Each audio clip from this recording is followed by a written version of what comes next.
अस्सलाम वालेकुम। मैं Mohammad Mukhtar Ahmad, president Muslim welfare society. हमारी ये कोशिश है कि हम अपने कौम के कामयाब लोगों से गुफ्तगू करें और उनकी कामयाबी का दास्तान जानें और नए नस्ल तक पहुंचाएं, ताकि हमारी नई नस्ल इन कामयाब लोगों से कुछ सबक लें। आज का इंटरव्यू जनाब हाजी मोइनुल इस्लाम साहब के साथ। नाज़रीन किराम, अस्सलामु अलैकुम वरहमतुल्लाहि वबरकातुहू। नाज़रीन किराम, इस वक्त हम पहुँचे हैं बालाशोर के एक नौजवान समाजी कारकुन और यूँ कह लिया जाए कि कामयाब बिजनेसमैन अलहाज मोइनुल इस्लाम साहब के ऑफ़िस, और हमारे सामने हाजी मोइनुल इस्लाम तशरीफ़ फरमा है। सबसे पहले तो मोइनुल भाई का जो है हम इस्तकबाल करेंगे अपना तर्जुमान में। और असल वजह आप तो जानते हैं नाज़रीन, क्योंकि हमने ये सिलसिला शुरू किया है कि बालासुर के जो कामयाब शख्स हैं उनकी बातें आप तक इसलिए पहुंचाना चाहते हैं ताकि इससे हमारी आने वाली नई नस्लें कुछ सीख ले, कुछ सबक ले, क्योंकि कोई भी इंसान बेकार नहीं होता, सब कुछ कर सकता है जब इस तरह की बड़े लोगों की बातें सुनेगा और समझेगा। तो इसी कड़ी से आज फिर से हम पहुँचे हैं मोइनुल इस्लाम साहब के पास, और हम उनकी बारे में तो आप सब जानते हैं बखूबी, उनको हर जगह देखते हैं, हर संगठन, हर जो है तंजीम के साथ वो जुड़े रहते हैं, अक्सर के जो है लोगों की खिदमत में वो आगे रहते हैं। लेकिन हम यहाँ पे उनकी जो है शुरुआती दौर से बात करेंगे, उनके बारे में जानेंगे कि उनका बचपन कैसा गुजरा और उनकी जवानी कैसी रही, और अब जो है वो एक कामयाब बिजनेसमैन बालासुर में माने जाते हैं। तो ये तमाम तक का जो सफ़र था कैसा रहा, हम सबसे पहले मोइनुल इस्लाम भाई से पूछेंगे कि भाई साहब, आप कि जो है शुरुआती दौर, मतलब जब पैदाइश के बाद से लेके जब तालीम की जो शुरुआत हुई, वो कौन से स्कूल से तालीम की शुरुआत हुई, उसके बाद में आपने आला तालीम कहाँ से हासिल किया, ये थोड़ा से बैकग्राउंड आपके वालिद साहब के बारे में, आपके दादा के बारे में, मरहूम के बारे में, ये तमाम चीज़ें जो है थोड़ी बहुत तफसीली जानकारी जी। अस्सलामु अलैकुम रहमतुल्लाहि बरकातहू। तो जैसा आपने पूछा कि हमारा शुरुआत तालीम तो मिशन यूपी स्कूल से हुआ और ग्रेजुएशन एफएम कॉलेज से ही हुआ। और मेरे जो दादा थे वो भी कलेक्ट्रेट में स्टेनो थे, गवर्नमेंट सर्विस करते थे। वालिद साहब भी गवर्नमेंट एम्प्लॉय थे। वहाँ से जैसा सरकारी नौकरी के हिसाब से जैसा तकलीफ़ से भी चल रहे थे, वो ये नहीं था। तो हमारा जो ख़ानदान में जो नस्ल चल रहा है उसमें पहले मैं बिजनेस में पहला मरतबा मैं कदम रखे हैं बिजनेस में। आपकी पैदाइश कौन सी मसीहा में हुई? हमारा पैदाइश 72 दिसंबर 23 में हुई। तो उस वक्त जो है आप जो जिस स्कूल में आपने बताया कि पढ़ाई कर रहे थे, तो उस वक्त की पढ़ाई की लेवल क्या थी और आज के लेवल को आप किस तरह देखते हैं? पढ़ाई ऐसा मीडियम इसमें थी, उतना अच्छा भी नहीं था कि उतना ख़राब भी नहीं था। तो आपने मतलब 10वीं जमात की इम्तिहान कहाँ दी? टाउन हाई स्कूल से मैं मेट्रिकुलेशन टाउन हाई स्कूल में किया, और +2 और ग्रेजुएशन एफएम कॉलेज से हुआ। अब एफएम कॉलेज से मतलब ग्रेजुएशन कंप्लीट करने के बाद आप जैसा बताया कि आपके दादा मरहूम हो या वालिद साहब मरहूम जो मतलब सरकारी नौकरी से वाबस्ता थे, लेकिन आपने बिजनेस को चुना। आप और ऐसे बिजनेस को चुनकर और जो है कामयाब आज माने जाते हैं बिजनेस में। बालासुर में आपकी केटी माराइन जो है सबों की ज़बान पे है। ये क्यों आप बिजनेस को चुने? क्योंकि आपके वालिद साहब भी तो नौकरी करते थे, आपके दादा साहब भी नौकरी करते थे, तो आपको भी तो पढ़ाई के बाद नौकरी करने की ज़रूरत थी। नौकरी नहीं करके आप बिजनेस क्यों किए? नहीं, घर में तो सबका शौक़ था कि नौकरी करने के लिए, लेकिन नौकरी से क्या होता है वो हम लोग जो पीढ़ी देख के आए ना, उससे मुझे सेटिस्फेक्शन नहीं था कि नौकरी में मैं बंद होकर रह जाऊं बोल के अपने आप को वहाँ पे कैद कर लूं कि किसी के अंडर में मुझे करना नहीं था। मुझे आज़ाद से अपना काम अपने करना था, अपना तरीके से अपना काम को आगे बढ़ाना था। और शुरुआती जब ग्रेजुएशन कंप्लीट करने के बाद जो पीसीओ मशीन होता है ना, बिलिंग मशीन, जो पे फोन का मशीन, उसमें काम करते थे। उसका डीलरशिप लेके उसको थोड़ा सप्लाई कर रहे थे। उसके बाद आहिस्ता आहिस्ता मोबाइल आया। मोबाइल आने के बाद ए लाइन को आ गए, मरीन लाइन में आ गए हम लोग।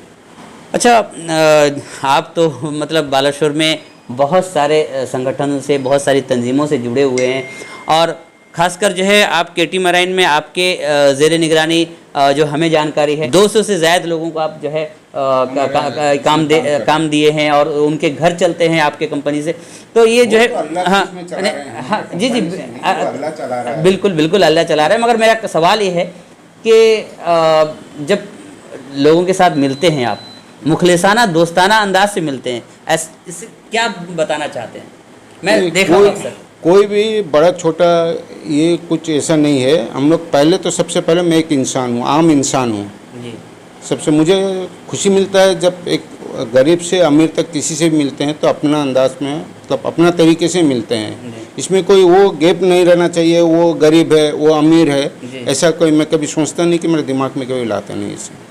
आप जो है बहुत सारे समाजी संगठनों से जुड़े हुए हैं और लोगों की मतलब दिखा के नहीं लोगों की खिदमत करते हैं, लोगों की सेवा करते हैं, तो अंदर से क्या फीलिंग होती है, कैसा महसूस करते हैं, कितना खुशी महसूस होती है? नहीं, खुशी तो लगती है, इस बात के शुक्रिया अल्लाह का करते हैं कि अल्लाह हमको चुना है, इतना लोगों के भीतर हमको भी उसमें कुछ चुना है कि उसमें हमसे कोई अच्छा काम ले रहा है। ये तो अपना इससे नहीं करें, वो अल्लाह का इससे ही हो रहा है, सब काम आगे बढ़ रहा है, तो इसमें खुशी तो लगती है। अगर किसी का कोई भी मदद कर दिए कि कोई हम किसी के काम आ सके, वो हम अपना खुशकिस्मती समझते हैं उसको। चलो अल्लाह का शुक्रिया अदा करते हैं कि अल्लाह तो हमको चुन लिया इस काम लेने के लिए हमसे। मेरा सवाल ये भी रहेगा कि जब किसी भी मतलब कोई भी ज़रूरतमंद आप तक पहुंचता है, आप उसको दिल खोल के अल्लाह का दिया हुआ चीज़ है उसको अता करते, मतलब उसको हाथ उठा के देते हैं, लेकिन आने वाली नई नस्लों को क्या नसीहत करना चाहेंगे, क्या बताना चाहेंगे कि किस तरह नई नस्लों को आगे बढ़ना चाहिए, चाहे वो तालीम के सिलसिले में हो या फिर काम के सिलसिले में? मैं बोल रहा हूँ तालीम तो सबको लेना चाहिए, हर कोई। आज का जो दौर है उसमें कुछ न कुछ इल्म तो होना चाहिए सबके पास, तालीम मिनिमम तालीम लेना चाहिए। और काम जो है, काम किसी के लिए कोई बड़ा छोटा नहीं है। काम में लगन मेहनत से ईमानदारी से अगर किया जाए हर काम बड़ा है। तो छोटा काम से भी अल्लाह अगर चाहेगा, ईमानदारी आपका काम अल्लाह को पसंद आ जाएगा, अल्लाह आपको लेकर आसमान में बैठा देगा, तरक्की के बुलंदी छुड़ा देगा आपको। तो काम में कोई बड़ा छोटा नहीं है, ऐसा सोचना भी नहीं चाहिए कि हम गवर्नमेंट नौकरी करेंगे, इतना तालीम हासिल कर लिए गवर्नमेंट नौकरी करेंगे, ऐसा कोई ये नहीं है। बिजनेस ही बहुत अच्छा है, सुकून है, अपने इसका अपने मालिक हो तुम, तुम्हारे अंदर से तुम, हाँ, और भी तुम किसी को रोजी दे सकते हो, तुम्हारा जरिया उसको बना सकते हो कि हमारे जरिए से हम और 5 को लाके इसमें ये कर सकते हैं। लेकिन ऐसा कोई ये नहीं, आप नौकरी के पीछे मत भागिए नौजवानों, आप इल्म हासिल करके कोई भी काम मिलता है ईमानदारी से लगन से करो, इंशाअल्लाह अल्लाह ने आपको तरक्की देगा। आपको हमने देखा कि आप ब्लड डोनेशन कैंप, जैसे खून हत्या कैंप का जो है हर साल पाबंदी के साथ करते आ रहे हैं।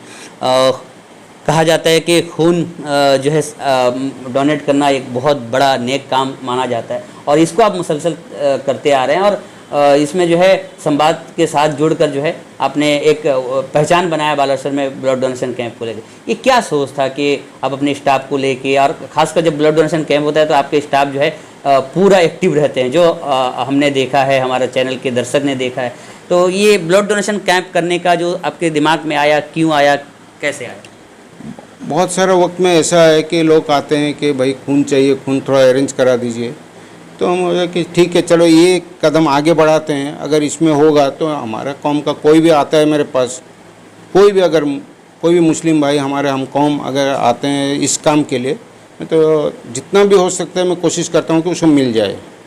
हमारे इसमें हमारे कौम के कोई खून का कमी किसी को महसूस ना हो। मैं अभी भी आप लोग को बोल रहा हूँ, आप किसी को भी अगर खून का कभी भी ज़रूरत हो, मेरा जो नंबर है वो आप उसमें डायल कीजिए, मेरे ऑफिस आइए, आपको इंशाल्लाह आपको उसका मदद मिल जाएगा। तो इसी सोच को लेते हुए कि आप खुद जो है ब्लड डोनेशन कैंप करने का आपने इरादा बनाया, और अब तक अगर याद हो कितना यूनिट जो है पूरा टोटल जितने कैंप करे, तो अब तक कितना यूनिट आपने हासिल कर चुके हैं? लगभग 1000 यूनिट तक हो गया, यूनिट कलेक्शन हुआ है। बहुत सारे मुस्लिम भाई भी आके बोले भैया हमको थोड़ा खून की ज़रूरत है, वो मना कर रहे हैं, फ़ोन करके उन लोग को भी दिलाए हैं इस बारे में। आप लोग को भी गुजारिश, आप लोग कभी भी किसी को भी कोई भी हॉस्पिटल का कोई काम हो या खून का ज़रूरत हो, आप बेहिचक आइए या फ़ोन कीजिए, इंशाल्लाह आपका ये हो जाएगा। आखिर में वही सवाल रहेगा कि जो आपकी अपनी दिल की बातें, क्योंकि बालाशोर में आपको लोग जानते पहचानते हैं, तो जो लोग आपको देख रहे हैं उनसे क्या कहना चाहेंगे? आखिर में आपकी तरफ से आपकी दिल की बातें जो नसीहत करना चाहें या अपने राय रखना चाहें लोगों के लिए, क्या कहना चाहें? सबसे पहला तो अभी बोलना है, आज का जो दौर है इसमें हम लोग के अंदर एकता ही होना चाहिए। भी हर कोई भूल जाना चाहिए कि वो देवबंदी है, वो सुन्नी है, वो क्या है, वो सब कुछ छोड़ के अपना भाई बन के एक दूसरे की मदद करना चाहिए, एक दूसरे के साथ जुड़ के काम को आगे बढ़ाना है, हमारा दिन को आगे बढ़ाना है। ये सब में आप ये फितना फिसाद में मत जाइए। आगे हम एक यूनिट बनाइए एक मुसलमान का, मुसलमान कैसे, ईमान कैसे हमारा मजबूत रहेगा और हमारा कौम कैसे आगे बढ़ेगा। हमारे नौजवान कोई बेकार ना जाए, कोई मजाक नहीं बने दूसरे कौम के आगे। इस बारे में थोड़ा हम लोग को ध्यान देने की ज़रूरत है। तो नाज़रीन, आखिर में जो मोइनुल इस्लाम भाई ने अपनी दिल की बात रखी कि हम सबों को एकताई की बहुत ज़रूरत है, और अगर हम आगे बढ़ना चाहते हैं तो वो केकड़ा वाली फितरत जो है छोड़ने की ज़रूरत है कि एक दूसरे के पाँव खींचने की जो है बजाय एक दूसरे को बढ़ावा देने की ज़रूरत है। और आपको हम किसी का नाम नहीं लेना चाहेंगे, लेकिन आप सब जानते हैं कि दुनिया में कितनी ऐसी संगठन है, कितनी ऐसी कम्युनिटी है जो एकताई के वजह से आज पूरी दुनिया में जो है वो अपने मजबूती का सबूत पेश करते हैं। तो इस तरह हमें भी मजबूत होना चाहिए, और इस्लाम तो मजबूती सिखाता ही है। आप सब जानते हैं, वही बात मोइनुल इस्लाम भाई इस वक्त रख रहे थे कि एकताई की ज़रूरत है। आइए एक से एक मिलकर जो है मजबूती बने और एक पूरा काफिला बन जाएगा। कैमरामैन शेख इरफान के साथ अजीम बालाशरी, अपना तर्जुमान, बालाशोर, उड़ीसा।